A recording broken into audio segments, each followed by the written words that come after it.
വിവിധ ആവശ്യങ്ങൾ ഉന്നയിച്ച് അധ്യാപക സർവീസ് സംഘടനാ സമരസമിതിയുടെ നേതൃത്വത്തിൽ ജനുവരി 22-ന് സംസ്ഥാന വ്യാപകമായി നടക്കുന്ന പണിമുടക്കിനോടനുബന്ധിച്ച് തലപ്പള്ളി തഹസിൽദാർക്ക് പണിമുടക്ക് നോട്ടീസ് നൽകി.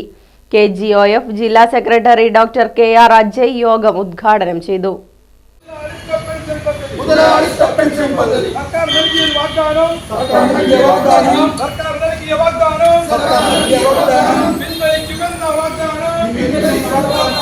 സിവിൽ സർവീസ് സംരക്ഷണം, ജീവനക്കാരുടെയും അധ്യാപകരുടെയും ക്ഷാമബത്ത ശമ്പള പരിഷ്കരണ കുടിശ്ശികകൾ ലഭ്യമാക്കുക, 12ാം ശമ്പള പരിഷ്കരണ നടപടികൾ ആരംഭിക്കുക എന്നീ ആവശ്യങ്ങൾ ഉന്നയിച്ചാണ് അധ്യാപക സർവീസ് സംഘടന സമരസമിതിയുടെ നേതൃത്വത്തിൽ ജനുവരി 22-ന് സംസ്ഥാന വ്യാപകമായി പണിമുടക്ക് നടക്കുന്നത്. KGOF ജില്ലാ സെക്രട്ടറി ഡോക്ടർ KR അജയ് യോഗം ഉദ്ഘാടനം ചെയ്തു.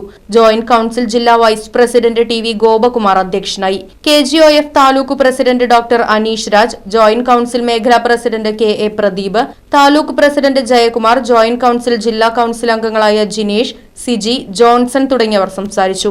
നമ്മുടെ ഇവിടുത്തെ ശമ്പളത്തിലെ വില നിലവാരത്തിനനുസരിച്ച് നമ്മുടെ ശമ്പളത്തിൽ വരുത്തുന്ന വർധനവാണ് DA ശതമാനം എന്ന് പറയുന്നത്. ഇത്തരത്തിൽ DA നമുക്ക് ലഭിക്കാതെയാകുമ്പോൾ സാധാരണപ്പെട്ട സർക്കാർ ജീവനക്കാരന് ഇന്നത്തെ ഈ ശമ്പളത്തിൻ്റെ ഒരു സ്കെയിൽ വെച്ച് നോക്കുകയാണെങ്കിൽ ഏകദേശം എനിക്ക് തോന്നുന്നു കാലക്കടയിലുള്ള 2500 മുതൽ ഒരു പക്ഷേ 10-25,000 രൂപ വരെ ഒരു മാസം ശമ്പളത്തിലുള്ള ഒരു കുറവാണ് ഇത്തരത്തിലൊരു DAയുടെ കുടിശ്ശിക മൂലം നമുക്ക് ലഭിക്കാനുള്ളത്. ഇത്തരത്തിൽ വലിയൊരു അന്തരം ഒരുപക്ഷെ ഈ സർക്കാർ കേരളത്തിൻ്റെ സിവിൽ സർവീസിൻ്റെ കാലഘട്ടത്തിൽ ഉണ്ടായിട്ടില്ല എന്ന് തന്നെ പറയേണ്ടി വരും.